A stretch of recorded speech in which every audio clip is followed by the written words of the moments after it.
Hey everybody, welcome to Will and Drew's Gaming Retrospective. You are listening to episode 110. It's for the week of January 17th, 2021. I am your host, Drew. I am joined by Will. What's going on, Will? You're all the way over on the right this time. What's up, Drew? How are you, man? Not too bad, man. How are you? Excellent. I'm really excited for today's episode. And why would that be? Well, we have one of our favorite guests joining us today. It's going to be Saikoro, also known as Damien, one of our good friends. We've had Damien on the show once before, but we're having him return for 2021 as our first guest of the year.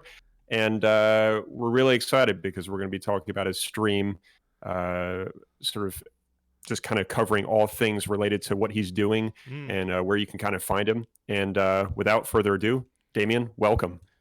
Guys, thank you. It's such an honor to be here. I remember I felt the exact same way when you had me first. How long was that? How long ago was that? That was a while ago. Yeah, man. You were in episode 5. Wow. And then you were back again for the roundtable when we did that for 50 through 53 because we chopped that up into 4 parts.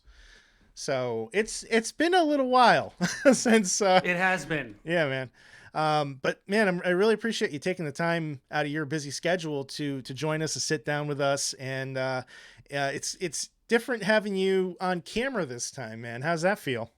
It's natural for me. I mean, I'm kind of like plugging Twitch anyway, right? But I'm in front of this camera 6 days a week. It's cool to be on a different format too. But it's what I do, and now I'm just like, it's a little extra longer of a day today. So this is fun. I have our Discord open, so I'm in the middle on the Discord, but on the chat and Twitch here, I'm like sandwiched in the middle of you guys. Yeah. Like a sandwich of awesome.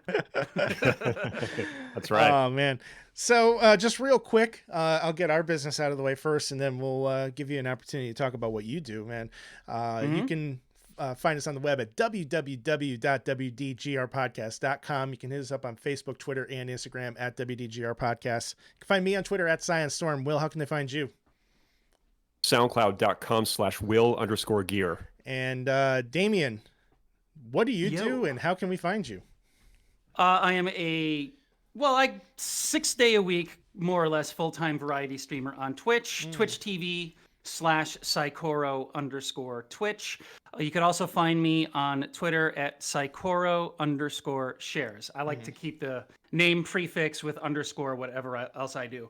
And I would have shared my YouTube, but I was late to that. You didn't have time to set it up. And since I'm not official on YouTube because I don't have the numbers, I have like a really long URL. We'll share that in the in your Discord. Yeah, we'll definitely get those links out to everybody here as well too. And as far as that YouTube URL thing, we also feel your pain because ours is atrocious combinations of letters and numbers and a bunch of bullshit that nobody can really read.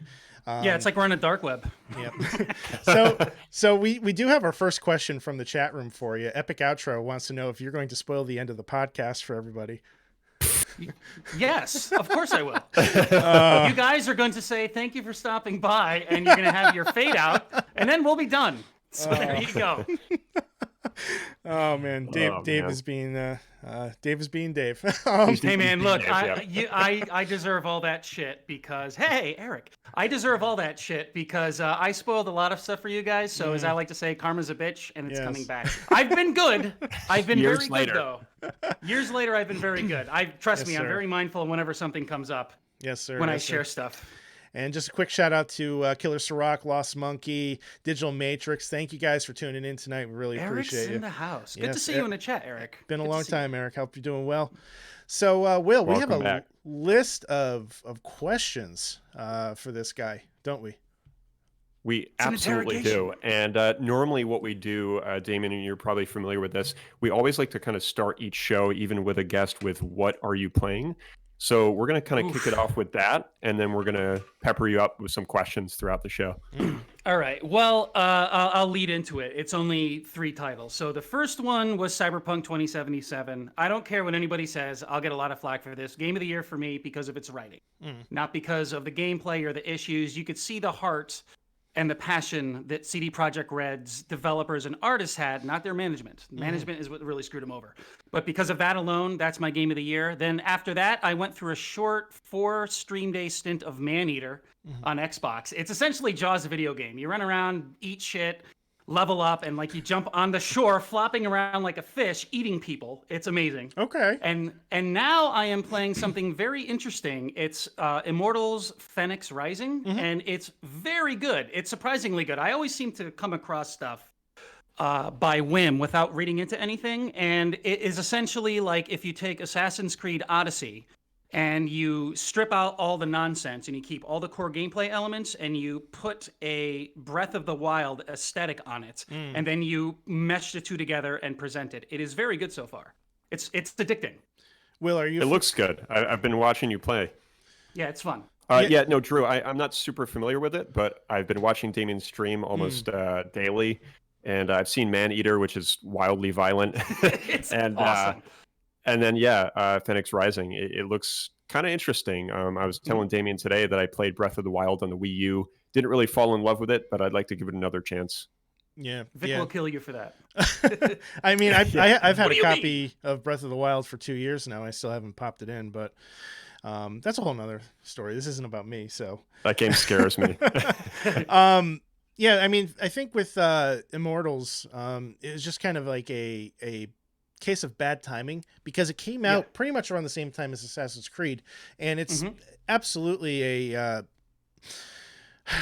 Assassin's Creed is definitely like the #1 title. I think, Immortals kind of took a backseat to that, which is unfair because it's a great game. If they had just held on to that until maybe March or April, I think it would have seen a lot more critical acclaim and probably better sales. Yeah. But you see, like all those Ubisoft games, it has that hook, right? Right. Like, it has the in-game store and all that stuff. But what's interesting about this is they balance it out to where all the stuff you purchase is merely cosmetic. So if there's something that you like the look of, you could purchase it. But every single set of armor that you wear, every weapon, like you have a light attack, which is your one-handed sword, your heavy attack is your two-handed axe, and then you have a bow and arrow. Like you earn all of those just by playing. Right. So the microtransactions are not as like intrusive as they are in other Ubisoft games, but with that said, it still has that hook to where you're like, ooh, another treasure chest, ooh, another pit I need to jump into, ooh, I got to do all of this, and before you know it, 12 hours goes by. I'm already at 15 hours played between streaming and just grinding a bit off stream. Very cool. Oh boy. Yeah, it's cool. So as far as Cyberpunk goes, like I know you're a big fan of that game. There's a lot of controversy right now surrounding that game. Story aside, what's your take? I mean, that's an interesting question. Yeah, I'm trying to properly word it. I want to get your feelings on this because I understand your love for the game from a story perspective. I do think that there's a good game in there somewhere, but there's a lot of issues for a lot of people, and we have to acknowledge the problems. Well, you see, you can't deny the issues with that. And I think we could take the very good example of Fallout 76 as a measuring stick, because that game came out, everybody shat all over it. And at its core, it really was terrible. But if you look at what Bethesda has done, not counting the way they handled their launch and the way they handled all of those in-game what's the word I'm looking for? Like microtransactions, like that game was designed to make money. So if you want a very good example of something that's terrible, look at Fallout 76. Bad gameplay. The gameplay system itself is based off of Fallout 3, I think, which came out back in 2008, right?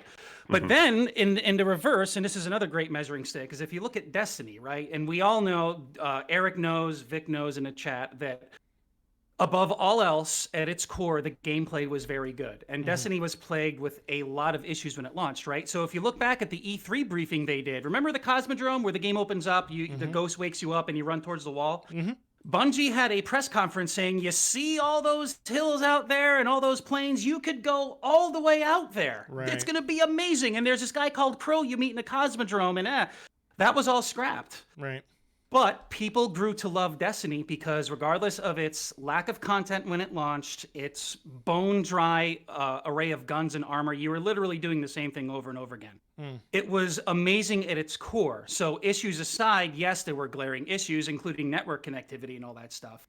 Cyberpunk falls in the same category because on one hand, you could see just how passionate the developers were about their craft, but then you could see how it was terribly mismanaged. So if you talk about Cyberpunk, you're still talking about like Destiny, Fortnite, The Division, where yes, these games have issues, but if the game is good in its essence, I think in time, we're not going to talk about that anymore because all of the talk and nonsense that Cyberpunk has been getting isn't about the amazing art direction. It isn't about how it feels like a live, breathing city. It's about T-poses and this bug or that bug. And I'm not denying that those bugs aren't there, but people are focusing way too much on a negativity. Well, and I'm not talking about the Xbox launch or the PlayStation launch. I'm talking about like the game itself. I don't think they're just focusing on the T-poses and the bugs too, but I think they're talking about how they were promised a city that was living and breathing, and it really isn't. Like the police system, the wanted system. The wanted system in that game is a joke. Yeah, you don't want to mess up because you're dead in a shot. Like they'll kill you in an instant. Not even just that. They teleport from absolutely nowhere. You run around a block away and you're out in the clear. So there really is no there's no challenge to it. It's either you're overwhelmed by them and you're dead, or you go 2 blocks down the street and you're fine. And that's just one example. I watched a 40-minute video. Jimmy, son of a Fitch, shared it in our Discord room yesterday. And there's absolutely no commentary from the creator. It's all in-game footage from the final release and E3 footage and, press conference footage, quotes from management, quotes from developers on camera, quotes from early reviewers. And I think it's really shocking, just kind of like, where do you even start? Like with what went wrong? Like there's just so many things that were promised that were dropped. And I think we all understand that dropping features from a game is part of the cycle of making a game. Destiny is a great example of that. There were things that they wanted to do that just didn't make the cut. But everything that Cyberpunk wanted to do didn't make the cut. That's kind of... it's rough, man. Thinking about it as you're talking, I think it's just really bad press that ruined it because they want, like, it's a huge investment and they didn't want to lose. So if you look at it from a business perspective, shame on them. They didn't want people to say, oh, I'm not buying this because it looks like shit on Xbox and PlayStation. They kept their mouth shut on it. They kept their mouth on the fact that there's all these bugs and everything. So if I'm to get mad at Cyberpunk, I'm not going to get mad at the game. Obviously, there are some things that will annoy me. Like there's a few missions that will not complete. There's one where you have to chase down a taxi cab, and it's one of the best Easter eggs ever. And I'm not going to spoil it for you. But I get mad at that, and then I don't think, oh, Cyberpunk sucks. I'm like, man, management is terrible. And it's the way they tried to nickel and dime everything, whether it's the press, whether it's the pre-game or the pre-release footage, or all of the press that led up and got everybody overhyped. Right. And that's what I get mad at. I mean, do I get mad at the game sometimes? Yeah, there's a few annoying things, but in that case, I would rather like blame management and a little bit of development because, development surely had something to say, but again, they're not the boss. Yeah. So Shout out to Vortex. it's a hard thing. He notes that they should have never released it for the PS4 and the Xbox One. I agree with that. Just stuck to next gen. I think that would have been easier to skip to PlayStation 4 and just gone to PS5, but I think Xbox One's entire ecosystem and their path forward has really kind of shoehorned developers into developing for a platform that maybe they're not ready for. And that's true. And also, too, like not everybody, like, Drew and I are very fortunate to have gotten a Series X. There's a handful of people who are fortunate enough to get a PS5, but the main like install base is still base consoles, PS4 and Xbox One, or PS4 Pro and Xbox One X. Right. So, they did it, they knew that and they didn't say anything about it. And that's what led us to where we are. Yeah. It sucks. It does. It's a shame because I do firmly believe that there's a good game in there somewhere, and it seems like dude. you've found quite a bit of enjoyment out of it. Totally. I can't wait for more content. It's going to be amazing. When I do sit down and play it, it takes a little bit of time for me to kind of look past some of the glaring issues that I run into. But once I do, like, I definitely enjoy it. The dialogue options, I think, while they're not as expansive and directionally leading as we were led to believe, I do think that they're entertaining at the very least. So I will say you will be surprised because there's once you beat everything and start doing your research, you will see that there are like at least 5 instances where what you say will definitely affect the outcome. And dude, like when you get towards the end, some really crazy shit starts happening, and the writing is just so freaking good. It gets into purpose and why you are doing what you're doing and your choices, and that's where it all culminates. And of course, with everything going on, which I can't blame people, is everybody's focusing on the issues rather than like look at what they have here, and that's where I have the issue with. But I totally understand it. All right. Well, let's start diving into this list of questions we got. What do you think, Will? Yeah, let's have you fire off the first one here, Drew. All right. So, Damien, when did you start streaming? God, that's a good question. I have a saying that I've grown to repeat throughout my years as I'm aging, and it's the best things happen by whim. Very true. You get plan things out and everything, and that's a good thing because you want to be prepared. But I started off on a whim because I just lost my job at the Edge again due to bad management. Ironic because we're talking about CD Projekt Red, right? Right. But I was like trying to figure out what to do, and I tried streaming a little bit here and there, and it wasn't really leading any. And I was really frustrated. I'm like, great, I'm starting over again. I'm sick and tired of this. I want to be in control of what I do. I don't want to have somebody telling me what to do. I don't have a problem with authority. I have a problem with bad authority. Okay. And I've dealt with plenty of that in my life. So I'm like, you know what? I got to figure something out. So I was playing Destiny with a very good friend of mine, Spencer. And he was asking me, we were doing Crucible or something, and he goes, hey man, how's that streaming thing of yours going? You're really good. And like, what have you been doing lately? I'm like, oh man, and I explained the whole story to him. And his exact words were like, dude, just fuck it. Start doing it and see what happens, and it's going to lead you somewhere. And from that day on, I always hear his voice in my head whenever I think about it. That has been the starting point for me moving forward. And I have no regrets. It's very difficult. Trust me, there's a lot of stress that goes on. Oh, yeah. Behind the scenes between everything. But I have no regrets in my choice, and I love what I do a lot. I really do. And what year was that, Damien? I think that was 2016. It was right before. It was the July of 2016. And I remember this because of, Forsaken for Destiny 2 launched a few months after I started. So it was 2016. Okay. Yeah. Destiny 2's been out since 2016? Well, no, 2014. 2014 was D1, and then 2016, I think, was D2. That just blew my mind. I know, dude. I remember you guys talking about it. You're like, oh, Mangala armor and Sepix Prime and Strikes and Nightfalls. And the guys and I are like, what the fuck are you talking about? And you and Vincey would not stop. And then Vic gave in. And then I'm like, you know what? Fuck it. I'm going to get myself an Xbox. And the rest is history. That's because Vic started it. You would never have started it if Vic didn't play. Oh, okay. So thank you, Eric. 2018 was Forsaken. Yes. Thank you for correcting me there. So it was... It was actually, I believe it was 2017. I honestly don't know, man. It's like a candle that keeps burning. The wax melts everywhere. It just all melts together. Oh yeah. I should know that though. I feel bad. I don't know what day it is anymore, man. Right. Let alone the date. Like, this is why I have this Rome calendar, because I'm 80 and I need to know what date it is. It's the 1st of October. What are you talking about? Dr. Sisnod right there. There you go. Exactly. But, our next question, Damien, it kind of goes hand in hand with the last one. And it's kind of like, how and when did you decide to do streaming as a full-time job? Like, when did it kind of become like, hey, this is what I'm going to do? Yeah, it's an interesting question, because when I was back in Cablevision back in like 2015, when Drew, Vic, and I were all in the same like little chat box we had, like I would keep an eye periodically on a couple of big names because of Destiny. Destiny's like this constant that keeps revolving around my life. You guys can see all this stuff in the background there. Yeah. I kept on checking into like King Gathalion and Professor Broman, who were excellent, by the way. And T-Rex is another one. He is Broman's brother.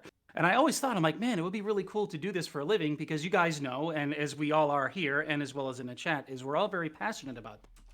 So the ideas kept flowing in my head. And I remember when I was working overnights with Dave at A&E, I would like have the scrap paper. Those piles of scrap paper we have. I started like stenciling out like my overlays and logos, and like I just started jotting these ideas that came to mind, and they always were in the back of my head. And then once Spencer said his words, that's kind of like when I had my eureka moment. And I'm like, well, I have all these ideas. It's something I want to follow.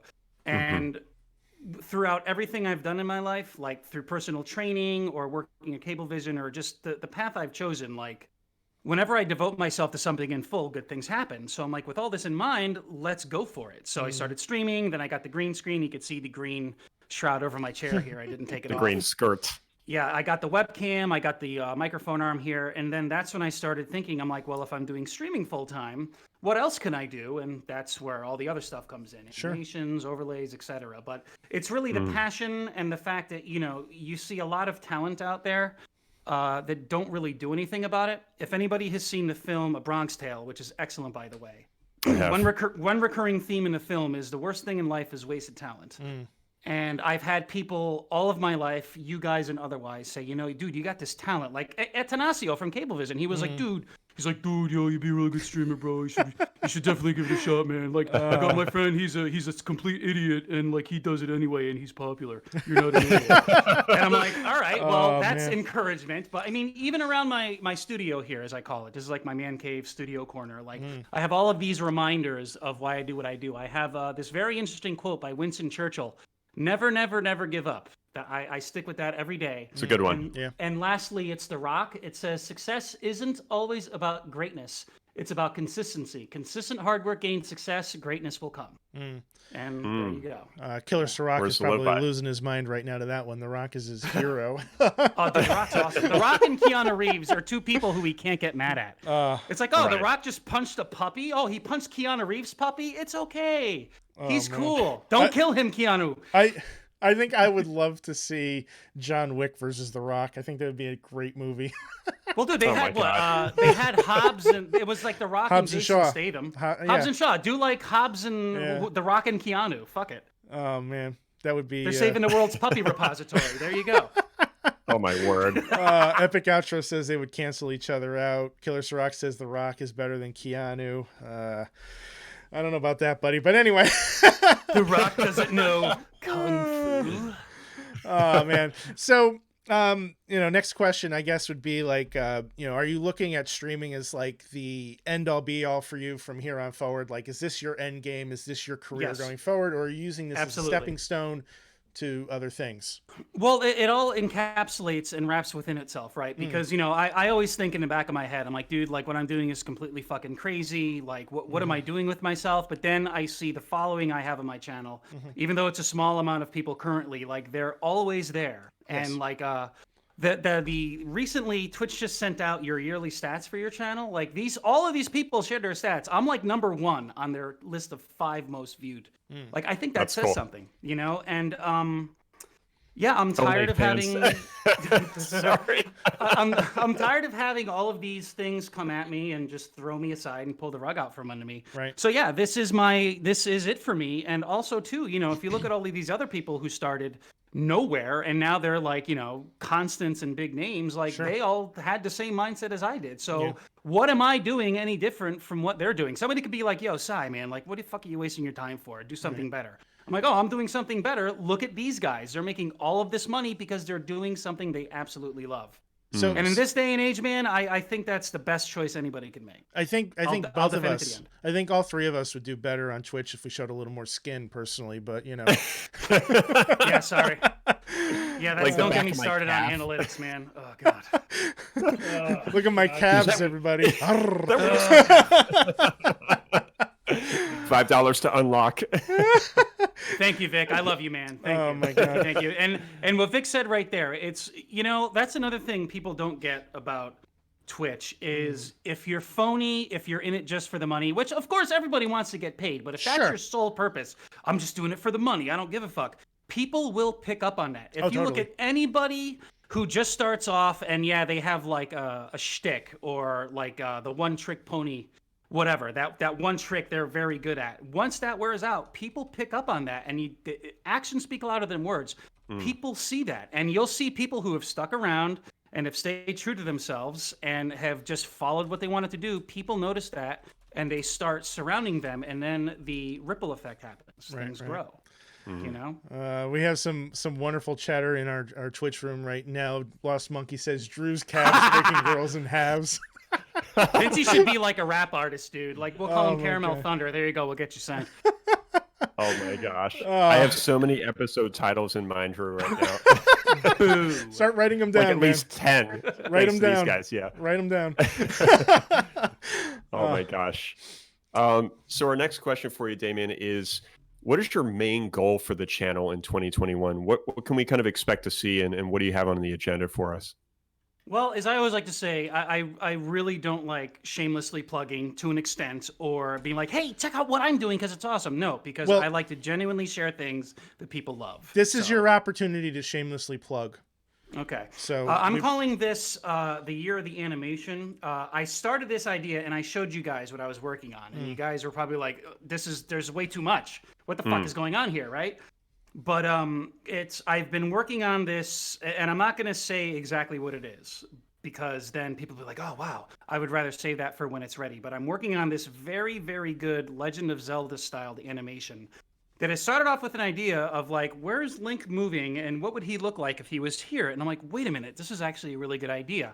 So I started doing the whole overworld map, and then I'm like, well, an overworld isn't enough, so what if he goes into a dungeon? Oh, great, now what if he goes into another layer? And then what if he comes out on top, and what happens? So this thing I've been working on since, I would say, for about 8.5 months now. It would have been about 7.5, but I wanted to keep my sanity.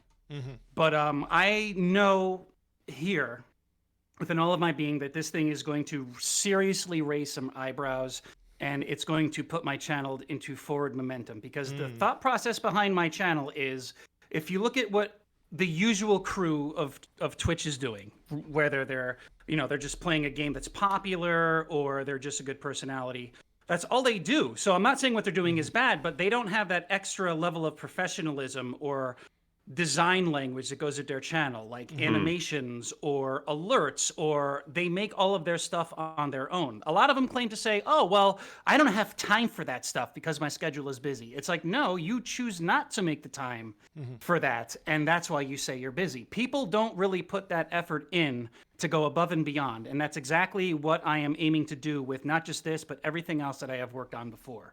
Whether it's channel intros, monthly calendar, and intermission screen updates, animatics, alert animations, new overlays, etc. So in a nutshell, I'm like, okay, I'm good at what I do. People identify with that, but what else can I do to see people that not only share the passion that I have, but to create things that people are passionate about? And it's this cycle that just keeps circling and wrapping in on itself once again, to where people are like, oh, this guy's awesome at what he does, great personality, he's very creative, and holy fuck, those animations, I love that game. His stuff is great. So it's this thing just keeps building and building and building. So let's rewind a little bit back, because we have a lot of people that are listening to you right now that maybe aren't familiar with exactly what you do.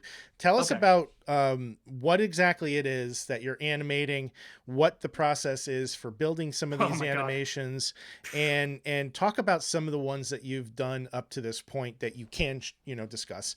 I wish I could cue them up, and I apologize that I'm not prepared for that, but no worries, dude. It's totally fine. We'll get some plug it all examples later. out. Yeah. So, a very good example. One of the very first ones I did. Actually, it was the first one I did. The Christmas after I started. If anybody here is familiar, and this is exactly what I mean. Where I'm like, are you familiar with this? Anybody here has most likely played Ninja Turtles for the 8-bit NES, right? Mm-hmm. So Sure. for all of you who remember the first stage, you were in the city overworld with the sewer stages, and then stage 2, you were in the dam. And then you ended up defusing, I think it was 6 bombs. I still remember the path. I could do it like nothing. It's kind of funny.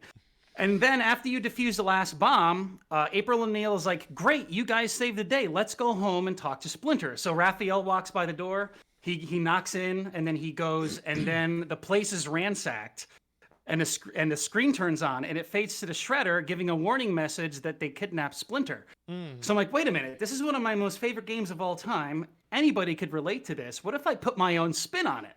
So I started fetching all the assets, like all the graphics and stuff I used, the Raphael sprite. And whenever I make an animation, I don't just cut and paste. Anybody could do that. I do it maybe 10% of the time, but whenever I import anything into After Effects or Photoshop, I always touch it up, right? Okay. So I'm like, okay, so I colored up the room and everything. So what is Shredder going to say when he appears? I'm like, wait a minute, this is my channel. What if the Shredder kidnapped me and he's saying, hey, viewers, help him out by watching him. We'll get him back. So it started snowballing, and it came with that. And then after that, like the creativity really started flowing. So I'm like, well, another one of my favorite games is Ninja Gaiden. And in the opening of Ninja Gaiden, you have 2 ninjas fighting it out because it's setting up the story for Ryu Hayabusa. So I'm like, well, wait a minute. We have a ninja fighting a ninja. Batman is essentially a ninja in a bat suit. What if Ryu Hayabusa fought Batman in that opening animation? So the process began again, and I'm like, okay, well, what could I do dialogue-wise that will pay homage to not only Ninja Gaiden, but what I'm doing as a channel? So that started. So that's how the process starts. Like, a lot of people were asking in the Discord, like, hey, how do you figure out your schedule? This, and that. And, when it comes to these things, I have these ideas sitting in my head, and it takes that eureka moment for it to just happen. And then that's when everything starts moving forward. Right. Yeah. Okay. Very cool. Very Very cool. neat. Fun stuff. Yeah, another favorite of mine really quick is my Street Fighter Alpha 3 custom intro. Yes. That damn thing took me like 8 months, man. Oh my God. And the part that killed me was I literally spent upwards of 45 hours on these portraits. Yeah, no joke, dude. Because the way it started was I'm like, okay, Street Fighter Alpha 3, Drew, you love that intro. Yes. Will, you love the music. It's one of the best intros ever made. So I'm like, okay.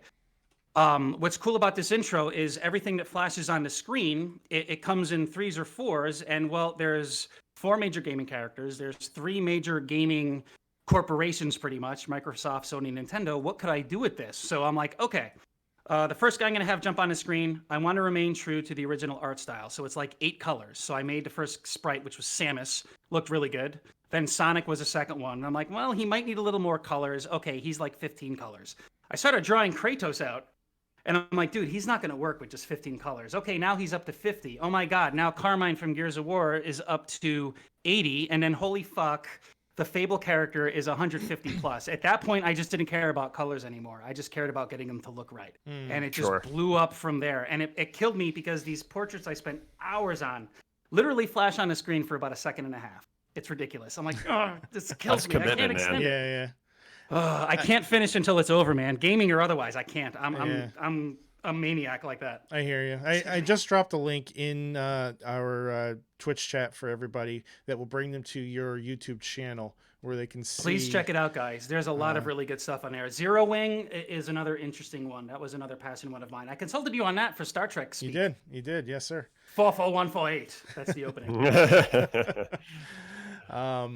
All right, let's see here. What's next? Oh, it's over to you, Will. Go ahead. Yeah. So, Damien, where would you like to see yourself by January 1, 2022 with your channel? Systematically speaking, more followers, of course, because the metrics that Twitch uses is you need to have an average of 75 viewers to be considered a partner. And what that means is when you're an affiliate, you get paid out when you hit a certain criteria. whether it's from adverts that you could roll on your channel, which I don't do. I'm not a shill, sorry. That's up to them to decide when I get there. But it has to do with when people sub to your channel, which has been a constant in my channel. All of my regulars always support me that way, and I can't thank them enough for that. Like every time I say that, like I feel inclined to say thank you, because without them, I can't do what I do. Right. But with that said, when you become partnered, you have an average of 75 viewers, and you need to be concurrent for so many hours. The only thing I need is 75 average viewers, and then they consider you partner, where they start putting you more on the front face of Twitch. So say if you go to search Immortals Phoenix Rising right now, you're going to see all of the people who have thousands of viewers sitting on top of everybody else. And you have people out there like me who are working just as hard, but the metrics puts them aside. So as soon as you get that partnered status in your Twitch directory, people will start seeing more of you. And everything I've been doing beforehand will start coming to fruition. Because if you think about it, I just lost my train of thought because Eric says manually rolling ads. So let's acknowledge that real quick. Digital Matrix IO says you should reconsider manually rolling ads. It will make it so unsubscribed viewers don't always have pre-roll ads. Good point.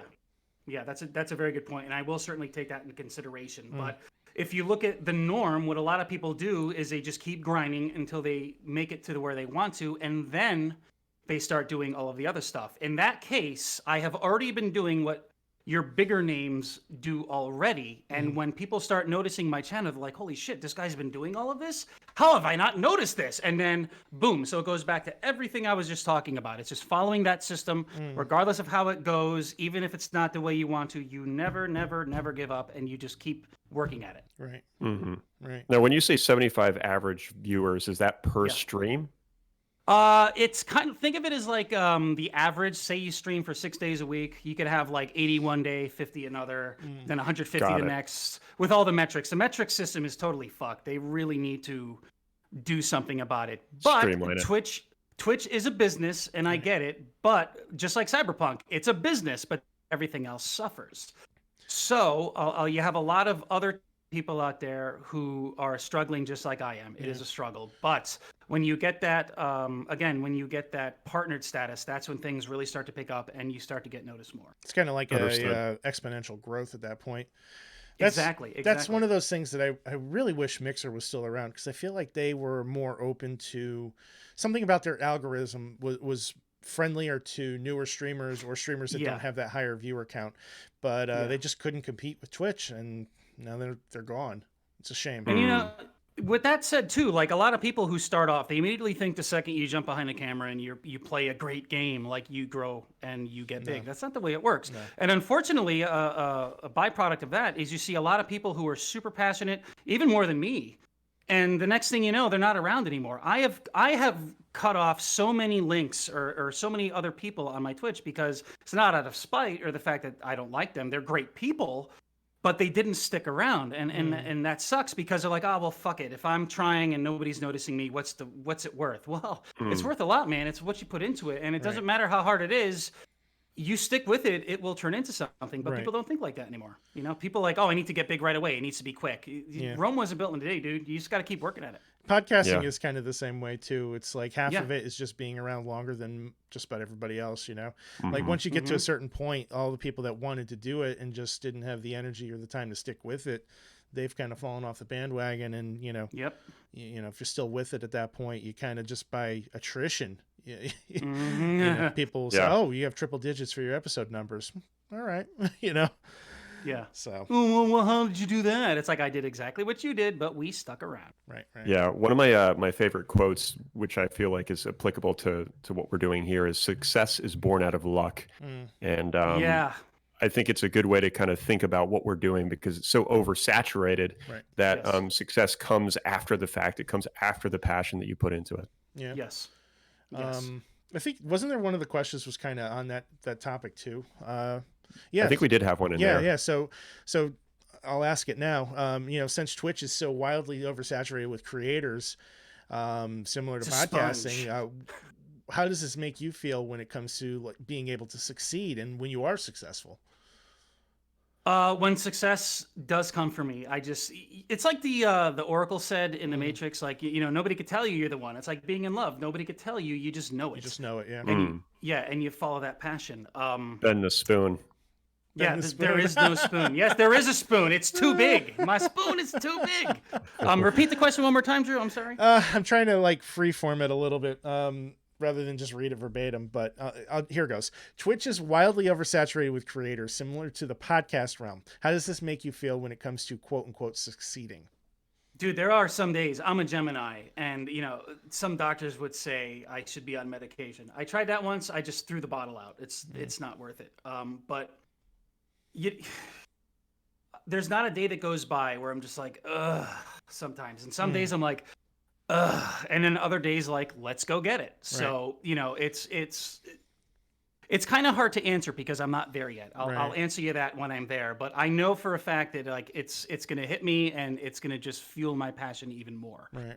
Because right now I'm passionate as fuck as it is, and I'm super excited about what I'm working on and what I have down the road. Like at one point I have like 6 things already planned out. It's just they're kind of onto the side because of this massive project I'm working on right now. But, everything happens for a reason, and I'm doing all of this for a reason. I mean, I could sit here in front of my Xbox all day with my thumb up my ass and not do a thing about it. But, it's something that it's a long time coming, and I'm never going to give up on it. Excellent. More power to you, man. Thank you. Trust me, it's crazy. Again, there's not a day that goes by where I'm like, oh my God, not again. Hey guys, I'm live. You know what I mean? So, how you doing today? It's Thursday. Yeah. Behind the scenes stuff. I'm telling you, crazy shit. Well, I think it's important for people to kind of get a look in, behind the curtain, sometimes because, a lot of people, they don't realize what's going into, prepping something like this and how much work it actually is. Oh yeah, and it goes. I watched The Prestige recently. Remy loved The Prestige, by the way. Good movie. Remy also loved Fight Club. He was like, "Dude, this is really good," and I'm like, "Yes, I'm working my way into his brain." Yeah. But no, in all seriousness, though, The Prestige was where Christian Bale was talking to the kid. He's like, never show them the secret, because then people won't want to know what you do because they'll lose interest. But with Twitch and any type of entertainment, nobody wants to know about the stress. Nobody wants to know about your schedule. Nobody gives a shit about how much sleep you got or the stress in your life. They care about what you're presenting and what you're doing. But at the same time, if you're honest about it and you bring it up in a way that interests people, then people do want to know. If you're constantly creating, fuck my day, man. Like today, I'm like, Phoenix Rising. Ugh. Right. No, I'm like, dude, this is awesome. And you put your worries aside and the things behind the curtain aside. Right. And you keep it interesting. And then you can talk about anything. Sure. Well said. Yeah, certainly. Okay, Will, let's see here. Take it away, Will. Sure. At Tuesday, I was at home. I wasn't at the shootout. It's a shooting scene, sir. I don't know what you're talking about. Have you collaborated with any other streamers or animators? And if not, do you plan to? Yes. And I will say that, again, I have a problem with bad authority. So if I'm to work with somebody, I want it to be a natural collaboration where we work together. Once somebody's like, no, this should be done, no, that should be done, then that's where it's not really worth it. And it's kind of hard to collaborate with people because, like with what I'm doing, a lot of people with their creative vision, they're doing what they have in mind. Right. So they're in a different headspace. So when they want to collaborate with somebody, they want to make sure they find the right person. And that's what I'm all for. I haven't seen anybody out there outside of maybe a few people on Twitch that are as dedicated as I am. But then again, I don't really know too many people. But when things grow, that will certainly change. But for now, I like to keep a nice tight cap on what I'm doing because it's my vision with what I have in mind for what I'm doing. Yep. Writing solo. Exactly. Things will grow and come in time. And then when that happens, then we'll see who I could work with. And with that said, I'm sure I'll have plenty of ideas at the time. I'm always writing stuff down. No, it makes sense when you have a vision in mind. In order to kind of relay that to somebody else, it's pretty challenging. It certainly can and be. you two are a very good example of that. You two have the same clear vision and ideas, and that's why the two of you vibe so well. I mean, we've all known each other forever. That's one part, but you guys know what you want, and what you have is similar. So, well, here's the podcast. We want greatness. Give it to us. You already are. Like the saying goes, there are 2 secrets to success, and the first secret is never tell anybody all of your secrets. Mm. Well, I like that one a lot. looking towards February, Mic drop. what can we expect from you in February game wise? What are you playing?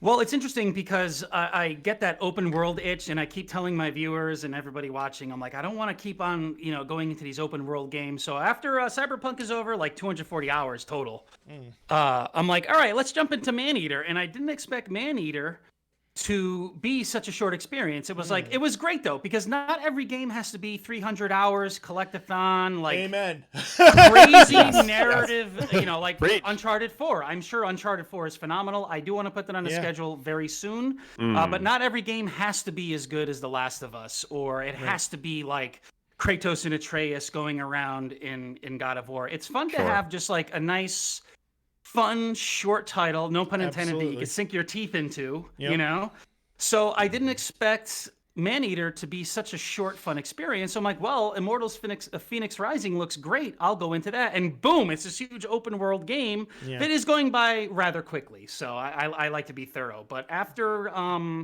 Immortals, it's going to be currently right now, the only thing I have on my radar is Scott Pilgrim versus the World Complete Edition. Very nice. That was such a delight because we're a fan of Paul Robertson, and his animation style was fantastic. And what was it? Super Pirate Baby Cabana Street Fight 2010? Super Pirate Baby Cabana Battle. I think it was Cabana Battle. I don't think it was Cabana Battle, something Street like Fight or something. It was something like ridiculous. Yep. But it has that energy and that style to it, and I still have it installed. My Xbox 360 is like back there. Nice. There's my finger. It's still back there plugged in, and it's still installed on that hard drive. And that game was amazing when it came out. So Ubisoft, I don't really like Ubisoft business practices, but some of their games are good. And Scott Pilgrim versus the World is fucking awesome. I cannot wait to dive back into that again. It's gonna be great. Last son of Bob, thanks for tuning in. He says they forgot to tell the creator of Scott Pilgrim that the game is being remade. Oops, by the way, guys, we need to make money. Make a choice. Let's go. Yeah, I hope he got a cut of it. Dude, I am so tempted to buy the physical edition of that game from Limited Run, and I am just out of it. I've given them all of my money this month. I'm out of money. Well, seriously, I've bought 2 games. Break the piggy bank. I've already bought 2 games from Limited Run this month. I don't have any more cash. I'm broke until February 1st. Well, I will say this, though, man. Well, pick it up on February 1st because I have Hyperlight Drifter on the PS4. I bought it digitally, and I bought the Limited Run physical copy. Yep, and me dude, too. It is fucking amazing. Did you get it already? Wow. I'm still waiting on mine. What, Hyperlight Drifter? Yeah, you got the Limited Run version? Oh, this was years ago. I got the first Limited Run that came out. Like back when it first came out. They're doing, I think they still have open pre-orders for a collector's edition for Switch right now. So I grabbed that. That's a perfect game to go. About 2 weeks ago. It just hasn't come in yet. They haven't even shipped it. Just on a tangent for a second, what is awesome about Hyperlight Drifter is it feels like if Nintendo gave the reins to the dev house. I forget who developed this, but they're like, make a Legend of Zelda, keep the aesthetic the way it was, but modernize it. And it just goes to show you that pixel art never dies. Scott Pilgrim versus the World, Legend of Zelda, even Link's Awakening that just came out on the Switch. It is a recreation of the pixelized Link's Awakening DX that came out on the Game Boy and then Game Boy Color years ago. And it's just this style just never grows old. And even though I didn't really go through the whole thing, which I should, every time I look at Hyperlight Drifter, it's just, you're like, dude, this is amazing. The lighting, the animation, but it's all of this is done with pixels, man. It's crazy. And no text. Crazy stuff. There's no dialogue, which is fantastic too. I wasn't aware of that. It's a very creative game. I think you would at least want to give it your head would explode. Seriously. It's amazing. Okay. And it's the atmosphere. It's all about the atmosphere. It's one of my favorite indie games of the past 10 years. It's really a strong game. Noted. But it's hard. It is not. I'm getting crazy goosebumps just thinking about like the opening where you see those beings come up from the clouds. Yep. And those are the behemoths you have to take out, and you're just like, dude, this is crazy. It's amazing. Yep. So cool. Let's see here. Who's next here? I think you are actually. I think I am. We're all out of order at this point. So. Have you thought about doing some just chatting streams so folks can get to know you a little bit better? Yes, but I need more of a sustainable audience before I do that. Okay. So, right, I'm very like, as you guys can see, I'm very animated. So I'm like that every day, 6 days a week. I'm like, caffeine, like baby. Dude, I'm telling you, like these monsters, I have like spare monsters beside my desk. Like these are always here. I have one the moment I start streaming. Amazon Prime and them. Damien, you should just get like somebody to stand like in the just off camera and throw them at you like the referees used to throw the beers to Stone Cold Steve Austin. And then I just like, and then I'm like, fuck, my tech is ruined, not again. And that's the thing. Like I highly value relationships, good ones especially. You know, and I learned that very well when I was a personal trainer. It just came naturally to me. And you know, just like how people pick up if you're phony or not, people also pick up on genuine conversations. And you know, everyone's like, oh yeah, you're smaller, yeah, you could do that. No, dude, it doesn't matter your level or not.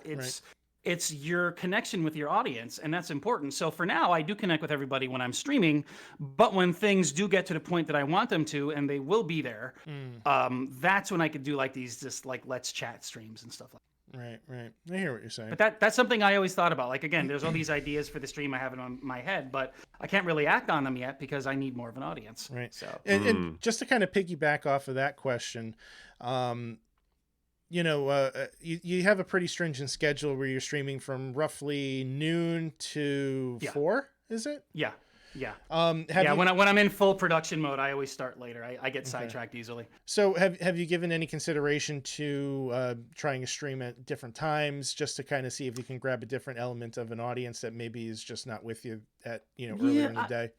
That's a very good question, but you know, the thing that matters most to me is, you know, my balance, right? Because the lady, she works from home as well. You know, she has like her own little cubby, which is her office. It's really like, it's so fucking sweet up there. I wish I could have that spot, but you know, with the way my voice booms, it's best to stay down in my my man cave here. But you know, I could stream later on in the afternoon, but then I feel that would cut my time with, you know, the missus, because she works from like, you know, 9 to 4. Right. And I don't be like, hey babe, it's 3 o'clock. I'm gonna stream for 6 hours. I'll see you later. And then before you know it, we haven't said a word for the whole day. Right. I come upstairs. Good night, babe. I'll see you in the morning. I'd rather just keep it to where it's balanced. And you know, for what it's worth, the way things have worked out for me with this schedule, it's been pretty good. I do the occasional PM co-stream. Like if I have a good friend of mine who also streams and they want to play something with me, then I'll do like, you know, like a 5 to 8 afternoon schedule. But I mean, you know, waking up at 5 a.m. and then producing or whatever, and then streaming till 5 or 4 or whatever. Right. You just want to stop. No, I totally get it, man. You know, Will and I, we talk about work-life balance frequently, both all the time on the podcast and in our personal conversations. So this is absolutely something that resonates with us, you know. Balance is important, and I could have easily pumped this Legend of Zelda animation out, but I would have completely lost my sanity. Right. So I'm like, I'd just rather let it pan out the way it is. And it's cool, too, because with all these things that I'm playing, like I'm getting all of these like narrative like ideas. I'm like, okay, well I could put this in, or maybe a character could say something this way, because Cyberpunk has a really good story. Immortals Phoenix Rising has a really good comedic writing edge to it. And you know, even with all these other things, I'm constantly getting these ideas where I could refine and improve what I'm working on. So things are kind of just naturally happening, and it's much better that way. No, that makes sense. Drew, if you don't mind, I'm going to ask the next question, because I feel like it makes a lot of sense based on what you were just talking about. This is kind of interesting one, Damien. Do you find yourself kind of exhausted after a stream, considering the commitment to time per stream, if that makes sense? Oh, yeah. No, absolutely, dude. I mean, caffeine is my friend, and, you know, it's... And enemy. Oh, God. You know, you don't want to be like this on stream, like, hey, guys, I'm here. Check it out. You know, you have to be you have to be on, and you know, like Dave knows that because he was into broadcasting, and he pretty much runs a television network if you think about it. So you know, that is a constant, but you know, you have to pick and choose your battles, and you have to balance it out. And you know, there goes balance again. But yeah, dude, there are days like, you know, it's like. You know what I mean? Oh yeah, I mean totally. Because like. mean we're dealing with it like just right now. You know, the three of us. No matter what happened 45 minutes ago, 50 minutes ago, doesn't matter. That's over there now. Camera's on. You're hi guys. Yeah, exactly. You know, so it's like when we do that opening intro, introducing the show, it's a little bit more upbeat than maybe the rest of the show for a reason. Get you amped up, get you pumped, get you excited, and then you're in that zone. You know what I mean? Mm-hmm. So have you guys ever seen? Oh, go ahead. I was just gonna say, I don't know about you guys, but when I'm done with the show, Drew, I'm generally like, Yeah. fucking A. Yeah, like And then like I'm setting the headset down, I'm stretching, and I'm getting up and I'm thinking, man, I'm exhausted from sitting for even just an hour. Yeah. Because just like we said, we're turned on the whole time. All the switches are on. You're Right. sitting up straight, and you're just having to be a little bit more animated because no one wants the show that you were describing before, which is slumped over and you're craning. Yeah. I mean, before we went with the video, I'd be like laying back in my chair, so with the microphone like this. I'd be like, oh man, hold on a second. Just kind of looking at this remote. So, Will, what'd you play this week? Yeah, no, I kind of missed that because I used to do stuff like this and I was all like slunched over because it didn't matter. And kiss my ankle, Dave. That's what I have to say about it. You can kiss my ankle. I always quote movies because movies really do have it's a tightly written outlook on things. And if you guys have ever seen Get Him to the Greek, that was a good one. And there was a scene right at the end where Russell Brand's character, Aldous Snow, his bone was sticking out of his arm and it was strapped on. And, after the conversation they had, he goes, I love you, Mike. He goes, dude, you don't have to love me. And he's like swimming in a pool. His blood's going everywhere. He goes, dude, you're fucking Aldous Snow. People don't care. They're here for you. Yeah. And then at the end, Jonah Hill's like, are you sure you want to do this? And he goes, it's fucking rock and roll, Mike. I'm here for everybody. And he's like, yeah. And then he goes out and does his show. And that speaks to what we do, man. Like, totally. We're here because we love it and people love what we do. Absolutely. Mm-hmm. So when you're not streaming, who are you watching on Twitch? Not really a lot, in all honesty, because and I mean this sincerely, because when you're doing this for 30, 40 hours a week, it's kind of hard to just keep yourself engaged. But I do stop in with you guys. Yes, I will periodically. No problem, dude. You don't even have to thank me, but you're very welcome. I do check out some of my other fellow streamers, but it's also hard because a lot of them are in the UK or they're in different time zones. Or they're on really late. So it all comes down to the schedule. And I would love to spend as much time as I can with them. But then again, balance, the wife, the kid when he visits and, just things I want to do. It's like, who thought of we would play games or talk about games for a living? It's like, well, I mean, going, if you think about it, 20 years ago, this was our dream. So. I know, right? Too bad we don't know what we know now. We would have started a lot earlier. Well, the technology wasn't there either. Yeah. That's true. Justin.tv was how Twitch started out. I know. And then that's right. Crazy, man. I totally forgot about that. Yeah.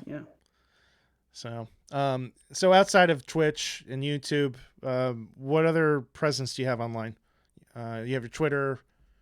Yeah, I have my Twitter, which it all feeds off of Twitch. I mean, I have Saikoro_shares on Twitter. Check it out, guys. I have going live tweets and all that stuff. I should be a little more active on it, but it does what it's supposed to do. So. Any other social media or? No, just my YouTube. I mean, I stay on top of everything constantly, and I don't want to spread myself too thin because there's way too many things to focus on. So I'd rather keep it going as it is because it currently works. And when the time comes, if I should, go on another platform, then so be it. But right now, it's what works. So. Okay. Fair enough. You have a Discord room or anything like that too? I do have a Discord, and the rule I have for the Discord, this may sound strange, but if you look at a lot of the riffraff you get from random people, or just what's what I'm looking for? It's just riffraff. I only Vic's laughing at the riffraff. I only what invite are you, 60? People who that nonsense and flim flam, boy. God. Charlton has hooligans. Yeah, hooligans. I only invite people who I know are constantly there and who constantly engage. I could just invite anybody, but I only invite the regulars who they kind of earn their keep. And I don't want to be condescending when I say that, but it's they've earned the right to chill because I know who they are based off of how we communicate. Okay. So I just don't open it up to everybody because then I got to moderate an entire channel now. I'd rather invite who I know very well. I'd like to just offer a counterpoint to that. And yeah, I personally, in my experience, I've found that by being a part of a community, whether it's my own or somebody else's, it encourages me to participate more with the product that they're producing. So there's a few podcasts that I listen to, Retrospectives, Salt City Games. I try to be fairly active in their communities, and it encourages me to keep up with the things that they're producing because I have a stake in the game. Okay. You know what I mean? I never thought of it that way. So just, I'm not saying what you're doing is wrong or right. I'm just providing an alternate point of view. Okay. No, that's a good point of view. And I'm definitely going to walk away with that and think on it for sure. For sure. Doesn't mean that you still can't like drop the hammer of doom, when people start fucking around, you can still be, I think it's important to be choosy with who you allow in. But I also think that to some degree, if you have a good core group of people, they'll kind of self-moderate themselves and the rest will just kind of fall. Yeah. I wasn't thinking about it that way, man. Seriously, like you're giving me some very good food for thought here that I'm going to walk away with and ponder on more. Yeah. Cool. Glad it, comes a family. Yeah. Absolutely, like I don't want any of that nonsense. Conversation's over. No. I feel that Will and I have the best Discord room in the entire internet, and we're blessed. We are blessed. I genuinely mean that. I am so proud of the community that we have and the way people respect each other and have wonderful, amazing conversations, not just about games, but life. Food. We have an entire channel devoted to food, to pets. Food is life. It is. So like in real life, we're very fortunate that we have a good group of people that are respectful to each other from all walks of life, and it's just wonderful. So awesome. It really is. That's very encouraging. Sorry, hold on.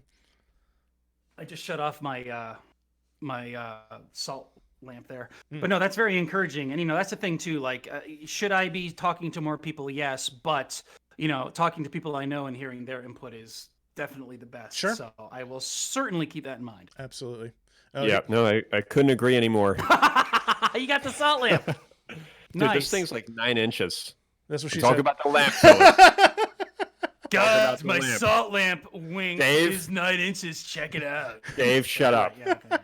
I have a lava lamp behind me. That's about the best you're gonna get. So, and you still got that Tetris clock, dude. You've had that for I do. Fuck. I do. God, you got awesome. that. You got that like back before like 2004. Yeah, I've had that clock a long time.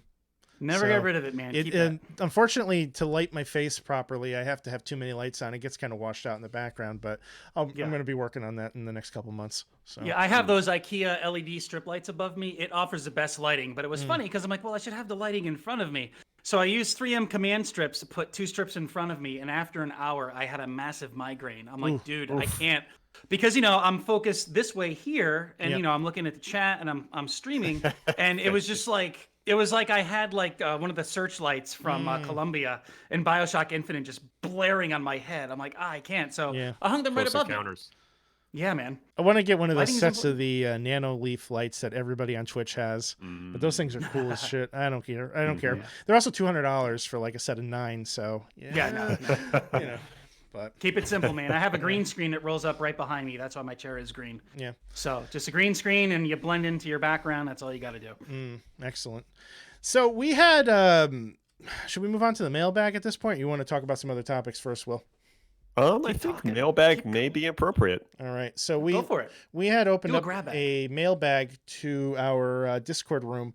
Folks, if you want to join the Discord room, be a part of that amazing family, there is a link available in the show notes for that. Of course, if you are in the Twitch chat, I'll toss a link for it in there for you right now. Toss it. And basically, every week when we're doing an episode, we like to reach out to our listeners and say, hey, any questions that you'd like us to discuss on the air? Well, today we are asking Damien, a.k.a. Saikoro, those questions instead. Hi.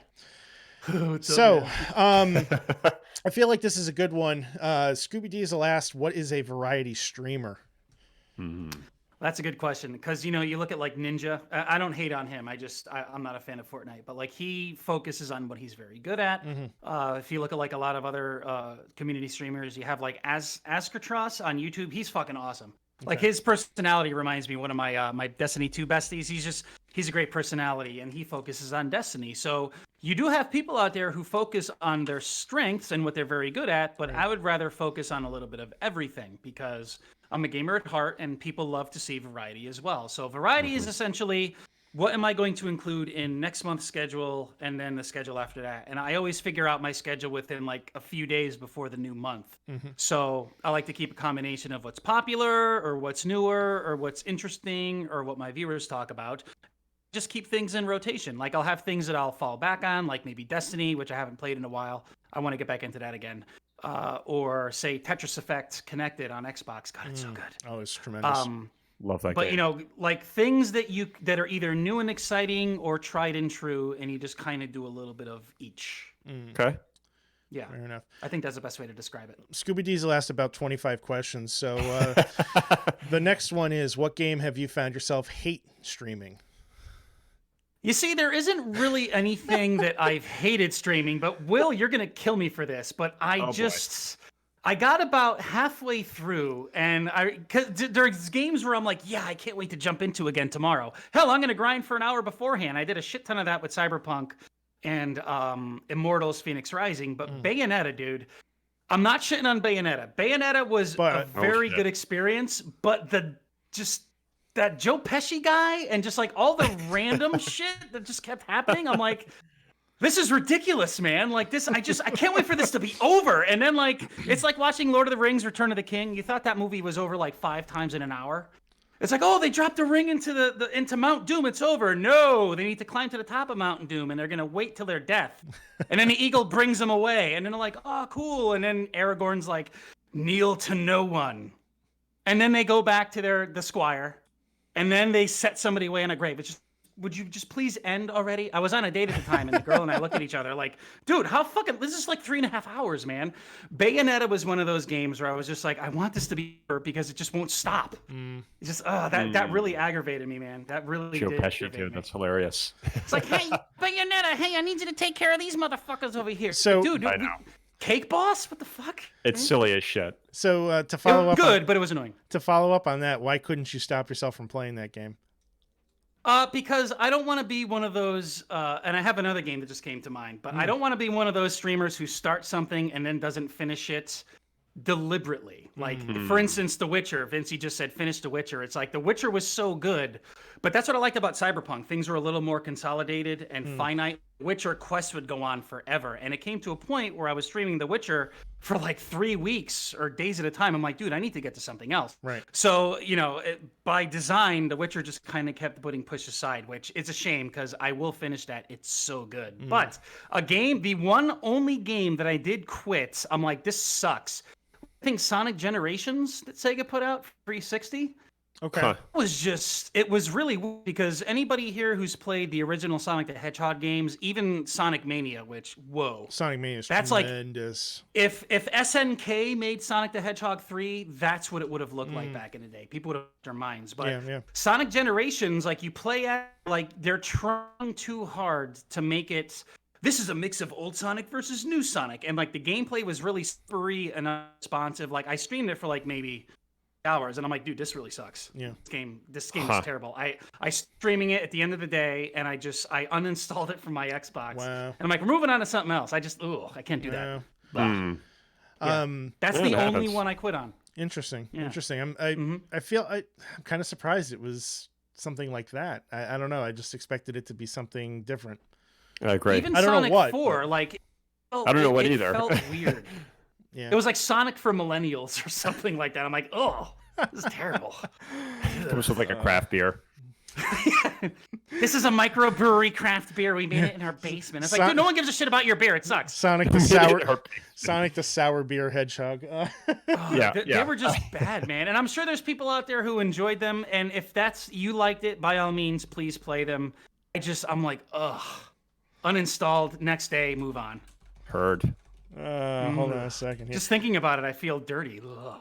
All right, so continuing with Scooby's 20 million questions, what game has brought you the most fun to stream? The most fun, I think Maneater recently, because it came out of nowhere. I don't read into anything because if you get hyped, and we're all a victim of this. If you overhype something in your own head, you're building your own idea of what it should be. As opposed to what it really is. So like Tom Clancy's Breakpoint, I knew nothing about it. I enjoyed it. Everybody else hated it. But Maneater came out of nowhere. I heard about the man-eating shark game. I'm like, this sounds really cool. I installed it and I was like, dude, this is insane. And I was laughing my ass off, just like flopping around on shore, just like eating everybody in front of me. Like, dude, you jump on top of a golf cart and then you jump off as somebody's putting and you like, rah, and then you jump back into the water. It's amazing. Dude, I It had was to the most tune fun out I've of had one in of a your while. streams because it was like I was like, this is fucked. Like he was just like on a boardwalk, just like destroying people, who's screaming, and he's just sitting there with like a blank face, and I'm like, I'm out. Oh I'm my out. God. But it's games like that come out of nowhere that are really like pleasant surprises. Like The Last of Us 2, I knew all about that, and like the plot twist with Abby, I remember playing as her, and I'm like, this fucking bitch, I don't want to fucking play this game anymore. Oh, yeah. Wait, whoa, she has a lot of depth. Oh my god, wow, I actually enjoy playing as her. Ooh, her story's really No, good. Abby can get fucked. But remember, the main theme about that, if you really dig deep, at least from my experience, is it's the choices we make and the consequences associated with them. You could be anybody, and that's the case. You know? That's what I got out of it. I can see you're like, next question, please. No, I'm just responding to something Vortex is saying in the chat. He's calling Maneater man-heater. Dude, you like, there's collectibles you got to eat, like license plates. And then, dude, like, you come across these landmarks. They're just strewn all over the map. There's like a SpongeBob SquarePants reference. There's a Subnautica reference. There's, and Vic loved this one. There was a Banana Stand reference from Arrested Development. And it's cool because Jerry from There's always money in the banana stand. Ridiculous. Jerry from Rick and Morty, I forget the guy's name, the voice actor. He is the commentator for the game. Yeah, it's awesome. Yeah, it's on the tip of my tongue. Yeah, It's on the tip of my tongue, but yeah, he's in a ton of stuff. Rick and it's Morty. gonna He come was to in me Friends later. for 3 episodes and all that. But the commentary was amazing, and it was a lot of fun that I didn't expect. It's the most fun I've had in a while. Let's see here. Have you noticed a certain generation or style has brought in more viewership? Yes. It seems when I do, like, I'll randomly do like a retro arcade weekend, like everybody comes in and they're like, dude, this is awesome. Oh my God, Mortal Kombat 3 or ooh, Sunset Riders or Turtles in Time. This is awesome. I streamed Contra one day. People were losing it. Nice. It was awesome. Nice. Contra's one of my favorites. I could go through the whole thing without dying in the spread gun. I am proud to say that. Hey, Quickdex, thank you, man. Sorry to jump in and say that, but he's one of my regulars. Do your thing, man. He's awesome, man. He lives in Rhode Island. He actually drove by here a few times, and he was like, "Dude, I just had some Frank Peppies. It was amazing." Peppies is amazing. Yeah, dude, it's awesome. Quickdex, even when they thank give you. you the worst version, it's awesome. Yeah, I've been very pleasantly surprised with the quality of the Peppies and Waterbury. Honestly, Yeah. I thought it would be pretty poor, but it's pretty damn good, and it's not in New Haven. So, Quickdex, shout out! Thank you for stopping by. We appreciate you checking out the show and Watch these guys, Dex. You will not be disappointed. Thank I you. will tell you that right now. Thank you. Quick Dex from Providence. Let's see here. What is one thing that you'd change about Twitch if you had the power to do so? I have a feeling it's along those metrics you were talking about before. That's underlying, but I mean, advertising would be awesome. That could get very expensive, but if you could like put yourself out there somehow with advertising and I could afford it. Like you would advertise your channel through Twitch? Yes. I see. Yeah, I think you could do that, or there's some form of advertising I believe that you could do, but that's where I'm not trying to put all my eggs in one basket, but that's where this animation that I'm working on is going to come into play. Because, for instance, there's this I think Nintendo Directs, or one of the Nintendo entities on YouTube did a video where somebody did a Breath of the Wild remake. I'm sure you guys have heard of or seen that. I saw that.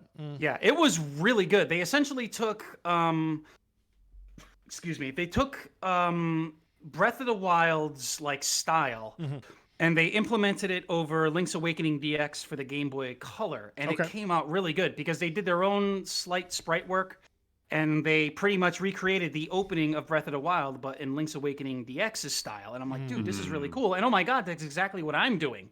So there you go. And I have again a whole bunch of people I want to like message and just like, say, hey, I'd like to hear your thoughts, because when you guys see this, trust me, I've been talking this up for quite a while, but you'll see exactly what I mean once it's ready. And make sure you send us a link for it too, so we can shill it out with. Yeah, please do. Our It's show. probably gonna. Well, be prepared because it's. I'm estimating it's gonna clock in around like 25 minutes with all the dialogue in it. So Cool. That's We'll figure it out. way more in depth than I was expecting. so was I, because awesome. at first I'm like, oh, it's probably gonna be like 5-10 minutes. It goes in, blah blah blah, moves here and there, goes down and up, and it's over. And it just grew into something so much more. And all the dialogue and like all the Easter eggs and everything I'm including really speaks to the imagination. I think that's the key theme that we're working with here. Well, I'm working with. Yeah. Okay, Scooby Diesel also wants to know if you could force Will and Drew to stream or play with you, what title would it be and why? We did that once. Yes. Drew and Vic were over, and we played, I think it was Streets of Rage, and we did a couple of others. It was like Soul Calibur or Crazy Taxi and Streets of Rage, I think. Yeah.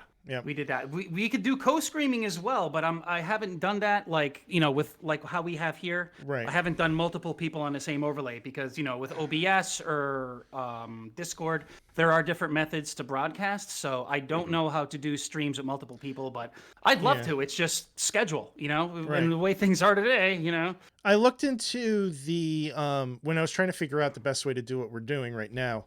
I looked into co-streaming, and from what I understand, Twitch does offer it on where your streams are on the same screen, but like how we have now. But you have to be partners or something like that. There's a little bit more to it than just metrics. Right. Yeah. Will, you want to ask some questions? Sure. Joe Donut says, question for Saikoro. As a variety streamer, how do you pick what game you'll play next? Also, what's a game that you regret playing on stream, and what was that experience like? Sonic Generations, garbage. Next. It's interesting because it kind of happens by whim, where you have an idea of what you want to do, but there's so many elements working with it. Like, what are you currently on? Will that spill over to the next month? Like Immortals Phoenix Rising, like I'm probably going to be streaming that for like the next week. I'm trying to get through it as best as I can because it's not really that long, but it's a completionist game, and I'm all over completionist stuff. Right, yeah, that's like your kryptonite. Yeah, pretty much. It's more like heroin, even though I've never done heroin before. First time for anything. Yeah. For instance, Cyberpunk, like that took a substantial amount of time, but people enjoy seeing the completionist aspect of it. So that spilled over into the first week of January? Yeah, it's January 18th, Jesus. So, I was like, okay, I want to include this and that for next month, but Cyberpunk is a part of it. Okay, so Cyberpunk will be a part of January. I want to stream Maneater. Oh, cool, Immortals, Phoenix Rising, great. So, and then I usually have 5 titles. The first title that shows up on my schedule is the marquee title, and then the 2 that follow are secondary options, and then the last 2 are like pillars. Like, we could go to this if we have time for it. So that's how I pretty much decide, like, what are my fillers, what am I currently doing, and what do people want to see, or what do I have interest next? Gotcha. And that literally happens like 2 days before the next month. And I have this really interesting system that I created. It's totally modular, literally drag and drop. If you guys have played Grand Theft Auto 3 most notably, where you watch the opening credits, you see like one slice come up, 2, 3, 4 slices, and then the art slides behind it. Yep. That's my monthly schedule. So all I have to do is I need to find the logo, and then I need to find the art, and then I just literally drop it in. That takes like an hour. And I'll mostly do that the day before or the morning of, before I go live for the new month. So it's literally like last seconds by whim stuff. Hold on a second. You're watching Will standing. The standing of Will. Usually it's the other way around. Oh my word! Yeah, Sonic Generations was bad. Dude. There's no way to do that and have everyone not know. Yeah. No, you need to slowly sit up when your desk rises. Yeah. Oh, So it looks like everything is sinking. When he's downstairs, he's got that motorized desk, and we've actually had that on camera where that was pretty funny. Yeah, we had a couple funny moments with that for sure. But this one is just a desk riser, so it's on a pneumatic pump. I think Lego Technics. Hey, Lego Technics is no joke, man. Killer Sirach wants you to do it again, but he needs to control himself. No. That's my answer to that. Boo. I am happy to stand, sir. And I've got my little like anti-fatigue mat here too, because I'm 80. Gotta watch my feet. Oh God. Let's see here. Might as well hit up his question. How do you feel about microtransactions in games? It depends on how you do them and how you strike that balance that will always be a slippery slope. Now, remember what was it? Was it Oblivion? What was it for the horse armor? Yes, it was. Everybody lost their fucking minds. Oh my God, horse armor. Oh, I hate it. And no matter how good a game can be, microtransactions. I think it's about the balance of how a developer puts them in. Not to constantly reference Destiny or talk about Immortals Phoenix Rising, but Immortals Phoenix Rising, yeah, you could buy these really cool looking armor sets, which I was tempted, but I'm not, because there's plenty of cool stuff to find anyway. You don't have to buy all that stuff, and it's also cosmetic, right? But then, on the other hand, when you Ubisoft's egregious pedo boxes, as a lot of people call them, Jesus. there's a lot of really good videos out there that actually shed light on that. Skill Up actually has it's the Wilson something loot box. And it was the guy the current CEO of EA. It's how he figured the system out of how to implement microtransactions into games. And it was, I think it was FIFA or UEA, the United England, I don't know, something. But it was essentially you bought cards with real money to help build your team. And that was pay to win in its earliest form. So if you have something that looks cool, that's something that is something that people will be interested in, then I think that's great, but you got to balance it out. Because if you deliberately put things in there to boost your gameplay just to go through things faster, like Assassin's Creed Valhalla, where you need to buy a XP booster and certain armor to lessen the average of 100-hour grind. If you want to finish the game, it's 100 hours. Wow. If you want to finish it in 70 hours, you need to buy the pack. So when it's like that, then I have big issue with it. And everybody else does. Look at Battlefront 2. Remember that? Oh, yeah. The huge debacle Battlefront 2 had? That game pulled a complete 180. It was egregious. It was terrible. But if it's balanced out and it shows that you could either purchase it immediately or grind for it and it's cool, I'm fine with it. But if it's a pay-to-win thing, forget it. Right. It's just, you feel dirty. Yeah, I can agree with that.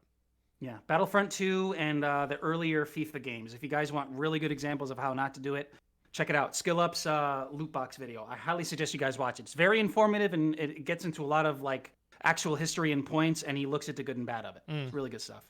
All right. The Skinner loot box. I think that's dude. Scooby's killing us here, man. Scooby, I am gonna kill you, man. I had no idea that you had 2 waves of questions. I thought that you had 1 wave, but this is a second one. Take it away, sir. Take it away, Will. God damn it! Fine. Number 6. Skill What Up is is your awesome. go-to? What is your go-to streamer snack/drink? Well, I mean, I have spare cans here. I have them like laid out. But Monster, the Ultra Zero, these are really good. I remember when I was at Cablevision, Griffin. Oh man, I miss.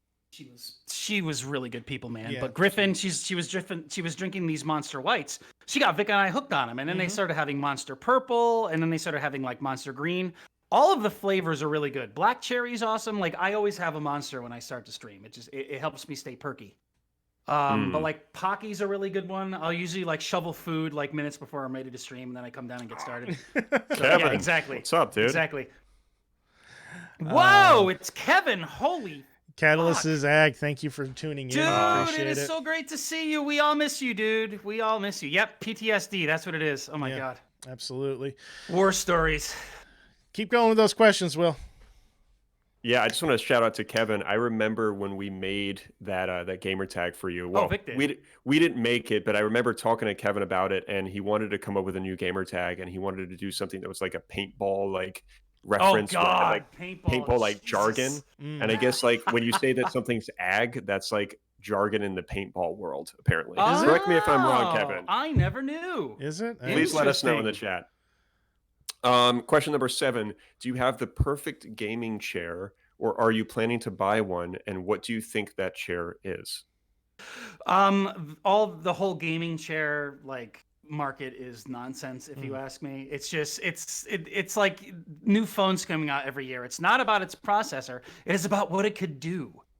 Ironically, the chair that I am sitting on was a $60 IKEA purchase. Now, if you go to IKEA, everything is ridiculously expensive and it's just cheaply made. But this chair here, dude, like I was like, I need a really good chair. And it caught my eye. The lady and I used to visit IKEA quite a bit. And I bought this chair, and it is one of the most comfortable chairs I've ever sat in. It's just really good. And again, it's like a nondescript, just totally vanilla IKEA chair. I think it was actually $69.99, and I use it like every day. I've actually had this chair since I started streaming. With an Irish flag on the back of it. Yes. Yes. Well, the Irish and Italian flag, they're just like, they're flipped. Yeah, right. Same colors. I have a hard time of remembering which one is which, but it's green, white, and red, or red, white, and green, whatever. Oh, man. But yeah, this is great. But like gaming chairs are awesome. But I mean, I think it all just boils down to what you want out of it. Like I just wanted a no frills chair. Kevin and I share the same sentiments. We just want something simple that gets a job done without any frills, unless if we're looking for it. Exactly. Exactly. But this chair is awesome. I love this chair. I feel like... Shall I proceed to question 8, Drew? Just as a quick anecdote, the chair that I'm using, I bought at Staples, and it has these arms. I don't know if it's in frame or not, but the arm swivels. So look at that. In one of my previous apartments, we were, space was a premium, so I could push the arm up and push the chair completely in underneath the desk, and it was really great. But the other arm broke off, so I only have one. Oh no! Oh no! Yeah. No, Drew needs to get a chair where he could sit down like Riker. Every time that he would gets be his desk. That would be something else. Riker sits like a boss. I would do that on stream. By the way, that account you follow, Drew, is it Riker Tweets? Fucking hilarious. Riker Googling. Riker Googling. Fucking love that Twitter account. Will is kneeling on its stool right now. Oh, God. Little do you know. So question 8, are you a fan of MLG/esports? For the ideas that they convey? Or have you? Sorry, two-part question. Yeah, your microphone just blotted out. Say that again? So I'll just start over. Are you a fan of MLG/esports? And would you consider attempting it yourself, or have you? The second part, no. I am nowhere near that good, man. Of course you are. That's I don't know. I mean, if you look at the way they grind it out, like regardless of everyone's on Adderall or everyone's this and that, and they're all just despicable people. It's kind of like armchair athletes if you think about it, because you look at like all these athletes who are very good at what they do, like Tom Brady, Brett Favre, God, we're going way back, Troy Aikman, Joe Montana, all these football guys, right? Like they all are very good at what they do, and they do what they have to make it work. So but the problem is though, is like what Ninja, like within the past year, he's like, oh yeah, if you get mad when you lose, then what's the point? It's like, well, dude, he's a professional streamer who Fortnites for a living, so of course he's going to get pissed if he loses. But that idea there, it's how you convey the idea, because it could give young aspiring kids who take gaming like very seriously, it's going to give them the wrong idea. So, to a means, yeah, MLG is great, but the way they handle it with their, their PR isn't very good, and it's not a good message to tell kids. Right. Because now you're telling kids that they need to play Fortnite for 24 hours a day. They got to be on some type of stimulant the entire time, and now kids think that that's the way it's supposed to be. It isn't, and a lot of these people didn't think, oh, I'm going to be on MLG. They just happened to be good, and then they were presented with an opportunity, But watching those guys play, man, it's insane. Like you watch people play FIFA, with the way the graphics are in these FIFA games, it's like you're watching an actual fucking soccer game. Even like Rocket League or still popular to this day, like Counter-Strike. It's really cool to see people play on that level. Yeah. Yeah, it's cool. I respect it a lot. I highly respect it, but I don't agree with all of it. I think you're a good candidate for it, man. Thank you, man. Thank you. Yeah, Destiny. Oh man, God, Destiny. But you'd have to drop everything else that you do and just focus. Yeah, exactly. And that's not my focus. So I think you just answered my question there. Like, would I love to? Absolutely. But I mean, me and what my channel stands for are completely different. Right. I do have fun with it when I jump into Destiny, though, man. Oh God. Our hunters with our shade step and cloakiness. People hate us. Fucking hunters. I haven't played that game in so long. Stupid Titan, try and punch this. Oh, Warlock, floofy space shit. Boom, he's dead. Real quick though, and again, best things happen by whim. The absolute the absolute best Destiny moment ever, and Vincey and Vic know exactly what I'm going to talk about here, was when, how you have those moments where you're like, all right, I'm done, and then you're about to log out, and you're like, just one more game. So I was like, fuck it, let me just jump in my Warlock, and I'll just do some control. I think it was Iron Banner. So I jump in, and it was the, Eric would know this, it was that just ridiculously large Dreadnought map, where you literally, I timed it, where you spawn on A or C, and running to B takes I think a minute and 15 seconds. It's like, ugh. So I ran to the middle, And I noticed there was a warlock who jumped up and he was aiming at me. And I look at the name above his head. It was Deej_BNG. And I'm like, dude, it's fucking Deej. That's cool. Holy crap. So I hit the back button on Xbox and he's on my team. And I'm like, I'm fucking playing with Deej from Bungie. Oh my God. So we end up winning the game. And as soon as the post-credit score hit, I got a party chat invite. And I'm like, I'm trying to contain myself so I don't come off as like a giddy like schoolgirl, like, oh my God, I'm playing with Deej. I joined the chat room and it was 50 seconds. Eric is still the Destiny authority here. Absolutely. I respect that, dude. Seriously. But no, I come on in and I'm like, hello. And dude, it was like I was talking to you or Dave. He's like, hey man, I see you're a warlock. You want to play with me and my old school Bungie Halo friends? And I'm like, dude, it's an honor. Absolutely. And we played for about an hour together and they were some of the coolest, like down to earth, just chill people I've ever had the experience of playing with. And that's why I started Twitter. Vincey's like, dude, you got to tweet about that. Yeah. And there we go. And that, dude, Destiny, that's how I got into streaming. That's why I bought the Elite controller and everything, because I wanted to make sure I could play the best way I can. Yeah. So I think I do have like like the essence of MLG within me. It's just, I decide to go about things differently. But man, that memory, oh my God, that was crazy. Amazing. That's a cool story, man. Thank you for sharing that. Yeah. Oh, yeah, and for you Destiny guys, right there, that is the developer-signed Ghost Edition of Xbox One version. I think there's like 30 or 40 signatures on it from the Bungie store. I bought that, and that is never going anywhere. That is like, it's Dinklebot's voice, man. You press it. It's the original voice from Destiny 1. It's awesome. That's cool. Yeah. Dinklage. Yeah, TTL crew. Yeah, Peter Dinklage. Dinklebot. Let's see here. Which question did we leave off with? Scooby? Number 9. Number 9. I can't believe he asked 10 questions. All right. We're just giving you shit, Scooby, especially because you're not here, so we can. Yes. Nice. What celebrity streamer would you most like to stream with? What celebrity would you like to see doing a streaming event? Someone who has never streamed before. So it implies, the first question is, I guess, with a streamer, that's a celebrity. The other one is just a celebrity in general.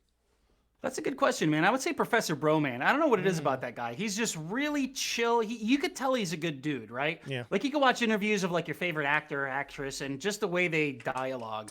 You're like, that person's an asshole. Or no, that person's really cool. Like one guy I really have a lot of respect for is Norman Reedus. Like he is just he's like your cool uncle who just happens to be an actor. Yeah. And the reason I'm mentioning this is, I was doing some Death Stranding research. That game was so good, man. Whatever you guys say about the gameplay, the story was so freaking good, especially I haven't played it. End. It's amazing. Didn't you buy it? Weird. Didn't you buy it? It's Kojima. Will? What? Didn't you fucking buy it? That's a yes. He has it. But dude, like, I was doing some research into. But remember, Damien, I have not played the game. That is all I will say. You see weird shit. That's a spoiler, right? So I was listening to some Norman Reedus interviews, and I'm like, he's really humble, and you could tell he loves what he does. And with that said, like Professor Broman, he's a good dude. You could just tell he's a good dude, and he's been around for a very long time. Like, I would love to do something with him. Like, that would be a lot of fun. My barometer, my own personal barometer for these sorts of things is, would I buy that person a beer? And if, that's a good one. And if so, would I drink that beer with them? Or would you drink their beer after they took a sip? I wasn't going to go down that route. Reedus beer. but I mean, you know what you get what I'm saying. Like, would you sit down and have a beer with that person? Oh yeah, dude. Yeah, that's my barometer for diners. Like, if their home fries are good, the diner's amazing. Like, I've gone to diners where their home fries are like soggy and cold when they give them to you. You order anything else, it's terrible. But if their home fries are on par, anything else you order is amazing, because I always order breakfast. I just want to acknowledge. I just want to acknowledge really quickly that Vortex is absolutely laying into Will. Right now. Taking a thrashing. You really are. Not Will, quietly, dude. Metal Gear Solid. Thrashing. Like, even like anything Kojima does, like, he's just a prodigy when it comes to his own style. He doesn't care. He does his own thing. Yeah, he actually had a cameo in Cyberpunk.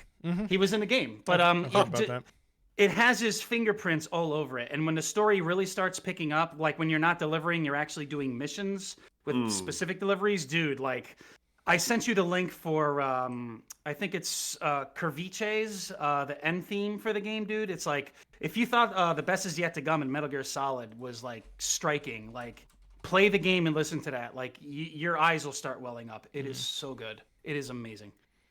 Oh Jesus, Kevin. I mean, I probably would too. That dude's the man. We're going places with this conversation now. Moving on. Next question: what game would you ban from streaming if given the power, and what would you replace it with? Oh my God, that's a good question. I don't know. I need to think about that for a second. What game would I ban? Fortnite. You know, I know you'd say that. And the thing is I don't like Fortnite, but I don't hate it either because, I mean, you know, back in the day when we loved Sonic the Hedgehog, there was a lot of people who were like, fuck Sonic the Hedgehog. And you're like, what do you mean? You know what I mean? I don't recall ever hearing anybody say fuck Sonic the Hedgehog. Nintendo diehards would say that. That's who.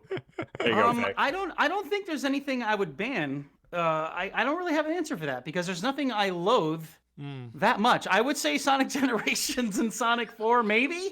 It's like never play those, man. But I haven't really. Dark Souls. Yeah. Oh my God. Fuck dude, that Dark game. Souls. Let me tell you something. Look What I did Will. for Look at Will's face. I'm trying really hard to just hold it back, man. If I could not, I wouldn't ban a game, but I would ban Never two know characters. what the fuck is going on. I would ban characters. I would ban from Bloodborne Amygdala. Fuck Amygdala. And from Sekiro. Look at it this way. When I was streaming Sekiro on Xbox One X, it was not 60 frames a second greatness that is the PC version. Now on Xbox Series X, it is that. But the last boss battle, Demon of Hatred. Dude, you can see I'm getting riled up just thinking about it. Like, I was on that fucking boss fight for like 4 hours. I had to take a break and tell my viewers that I am going to shut off the camera and I'm going to mute the microphone. Because I don't care how riled up I get on stream, I never get that angry, and Vic knows exactly what I'm talking about. So here I am, beating a Demon of Hatred finally, and I was like, motherfucking gosh, like that anger you're putting towards that character. Dude, they made anger compilation videos for that game, and there were people passing out from screaming. Dude, he was the only boss I had that much of a fight against, because that's a boss that, like, no matter what level you are, I think gameplay speaking, you're gonna be around level 28 if you're thorough. But that boss is like level 80, and it is cheap. And again, with the Xbox version, it's a variable 40 frames a second, so your button press has a very slight delay, and in a game like that, you cannot have that. None of that sounds fun. Oh my God. You got to play it on Well, on Series X, it's different because it's a fluid 60 frames a second. You will have a better time. Doesn't mean it's easier. But I will say this. For Bloodborne, Amygdala got under my skin so much, I'm like, what can I do here? So I did research on what to do in Bloodborne. And there was a duplication glitch that you could do to get literally unlimited essence to rank your character up. So I literally spent 5 hours on a Saturday and 7 hours on a Sunday morning. I uninstalled Bloodborne. I reinstalled it, but I didn't put any of the patches in, so it was 0 day 1.0. And I fucking got my character up to max everything. And then I went back to Amygdala and slapped the shit out of him. Yeah. So, yes. At least you didn't exploit anything, you know? No, I totally exploited everything. I took advantage of that, man. Fuck that. Oh, God. Last question. But yeah, dude. Last mailbag question. Ready for this one? Hit me. What are This one comes from GD, aka Killer Sirach. What are your top sleepers of 2020? Ooh, top sleepers of 2020. That's hard to say because throughout the entire year, I streamed a really good amount of stuff. I mean, The Last of Us 2, Ghost of Tsushima, Doom Eternal. But those aren't so sleepers. Those are good games that everybody like. What is something that either hidden gems? Yeah, what's a hidden gem? What is something that nobody talked about last year? I'm having a hard time recalling, in all honesty, because when I think back to what I did like a month ago, I kind of have a hard time remembering. But all the way back to the beginning of the year, I've got one. I don't know. Man. Actually, wait a minute. Hold on. It just hit me. Predator Hunting Grounds on PS4. I was just gonna say it. Was really good. Now, the thing with that game is if you are a Predator fan, especially of the good ones, which is Predator, Predator 2, and that's it. Predators. No. Predators was very good. I love that movie. Not as good as the first one. No. But oh my God, Kotar farming. Jesus, Kevin. But I would say Predator Hunting Grounds is a sleeper for me. It's a little cheesy, it's a little rough around the edges, but so was the first movie. And if you pay close attention to the way that game was designed, they nailed everything. The cheesy dialogue, like, dude, the way the Predator runs, like, if you remember when he was running cloaked going up to Carl Weathers before we skewered him, your character looks exactly like that when you're cloaked. Even when you go into infrared mode, it's that old school Predator 1, like infrared, just updated, of course. But that was quite a surprise because, again, I don't really read into much. And I'm like, oh, Predator Hunting Grounds on PS4. I just got my PS4 Pro. Hell yeah. And, dude, I was, like, hooked on that for about a month. It was You had a lot of fun with good. that game, dude. Oh, dude, it was crazy. I mean, it's one of those live games where they constantly, like, balance stuff out and everything like that. But at its core, running around as a jungle hunter from the first movie and murdering everybody, oh, it was so good. It was so good. They nailed it. Oh, man. Well, that's it for the mailbag. Keep it rolling. Keep it rolling. Scooby, you bastard. That's it for the mailbag, brought to you by Scooby Diesel. Yeah. Oh, that is not an energy drink, by the way. Scooby Diesel is not an energy drink. It sounds should like an energy be. drink. That's a fucking great name for an energy drink. Ruby energy drinks? You know? Or a craft beer. Oh, God. As long as it's not sour. It's a caffeinated craft beer. I'm really leaning into sour beers today. Yeah. Just to comment on Kevin, I remember I always had a way with finding out these, like, I wouldn't say exploits, but just, as I like to say, you're not breaking the game, but you're flexing the system. If you guys remember KOTOR, and Kevin's going to just keep nodding his head as I say this, when you land on Tatooine and you talk to who you have to and you're introduced to HK-47, dude, oh, man. Like, why do you keep calling people meatbags? He goes, well, how does it not drive you mad, Master? All of those organs swimming around in you, does it not drive you mad? So you go to the cantina, and there's this woman. She's like, hey, could you help me? And you're like, what? She goes, my husband went out into the desert, and he was killed by these Hulak beasts. So if you could collect their skulls, bring them back to me. So what you do is you go out and you kill an entire, like, there's 5 groups of 5. And once you kill all of them, you get a shit ton of XP. Back in the day, I was working like a part-time job at Stop and Shop. I literally grinded Tatooine until I was max level. Wow. And everyone's like, oh, dude, Kalo Nord is so hard. Oh, my God. I'm like, dude, I just walked up to him and threw a grenade. Everybody died. Everyone's like, how'd you do that? I'm like, I was level like 30 at the second planet. It was awesome. That was a lot of fun. That's crazy, man. I would definitely be down for a new KOTOR. That was one of my picks last week when we were talking about our what do we want in 2021 or 2022. Dude, it was so good. And like Kevin said, you don't play Fallout or KOTOR for the graphics. Even Metal Gear Solid, you don't play that game for the graphics. You play it for the writing and the impact it leaves on you. KOTOR, the last time I played that was along with Fallout 3 back in like 2007. I will never forget those characters of those stories, dude. Like Castella and Kalo Nord and like HK-47. Oh, dude. So and the plot twist in that was crazy. That was amazing. I'd love to go back and replay both of those games. It's been backwards compatibility, dude. Go for it on Series X. I know. I mean, I have the first one. I don't have the second one for backwards compatibility. So second one play on PC because it was unfinished and the community put it back together with all the lost content and they made it better. That's good to know. That's good to know. Well, man, I think that brings us to the end of our chat today. Brings it into the episode. Is there anything before we wrap things up that you wanted to bring up or mention or plug or any of that stuff? Share my YouTube channel because there's I remember showing Kevin my Zero Wing intro, and his reaction is exactly what I aim for and think about whenever I'm creating anything. It's like these are things that people cherish dearly because these are things that people associate with or they grew up with. And, you know, as I like to say on stream, it's gamer speak because we could be talking about whatever and then somebody brings up a game and then suddenly now we're reminiscing about where we were and what we were doing when we were playing whatever. So all the things I create, I do keep that in mind, and everything that I have done so far, including this next one, man, this is going to be huge, but very cool. Check out my YouTube channel, man. Seriously, there's a lot of really interesting and just passionate stuff that I've produced, and I want to share it with as many people as possible because I know a lot of people will love it. I just threw in our Twitch chat links to your Twitch page, your Twitter page, and your YouTube. We'll also include those links as well in the show notes, which will go up on our website on Wednesday as well too. So anybody that's listening in, if you missed anything from this episode, the full edit will drop again on Wednesday for your audio listening pleasure. And you can find that at www.wdgrpodcast.com. We're also available on Facebook, Twitter, and Instagram at WDGR Podcasts. And of course, you can subscribe to us anywhere you get your podcasts, iTunes or Apple Podcasts, Google Podcasts, Stitcher, TuneIn, Spotify, you name it, we're there. Come on by our Discord room, say hello. I'm going to send over some links for everybody as well. Right now, if you are in the Twitch chat, go ahead and click that Linktree link. It's got a link to everything that we do in one spot, and it's mobile friendly. So if you're tuning into us for the first time, swing on by our Discord room. We'd love to have you there. Talk about video games with us. We have a wonderful community. There's room for a couple more people, that's for sure. Will, how can we find you? SoundCloud.com/Will_gear. And if you'd like to follow me on Twitter, I'm at ScienceStorm. Damien, Saikoro, the man, the myth, the legend. Thank you for spending the past 2 hours with us, man.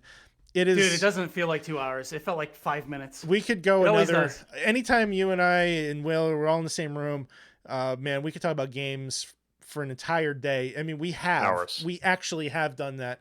But we're doing this video chat until we fall asleep on our fucking keyboards. No. Like, I will add something. I will add something. You said if I ever wanted to work with somebody, we should do this when we make it where we want to. You should like hire Gilbert Gottfried to do a read of all of us. Oh God, that's a cameo we should get, Will. That would be awesome. Right? And then on top of that, I would love to like just have him commentate on my shit that I do. Like that would be amazing. Like he just went over here, like that voice he has. You know, it's just, it's awesome. Listen to his reading of 50 Shades of Grey to get the perfect example of what I'm talking about. Dude, it's one of the funniest things I've ever heard. It's like Gilbert Gottfried reads in ways you've never imagined, and it's just. I have never laughed that hard in my life, man. I was crying. Oh, that's wonderful. Boy. I love that, man. He is just so amazing. Anyway. He's great. He's amazing. Yes. Thank you. But you guys are more amazing, dude. And again, it's always a pleasure to be here, whether we're in front of a camera or we're just recording. It's a pleasure. And as I always say, every day on my Twitch channel, like without the support that I have or you guys have here or whatever, like we can't do what we do. So to everybody here, can't thank you enough, man. You guys are our passion. You guys are why we do what we do. And you guys are why we're here, because we all connect in this way. And, it just grows from there. So couldn't agree more, man. I don't think I could have said it better. Yeah. So thank you. Thank you. Like, seriously, thank you. No, man. Thank you. And thanks to everybody that tuned in. And on that note, we'll see you next week, 6:30 p.m. Eastern time, right here on twitch.tv. Thanks for tuning in, folks. We'll see you next time. Peace out. Night.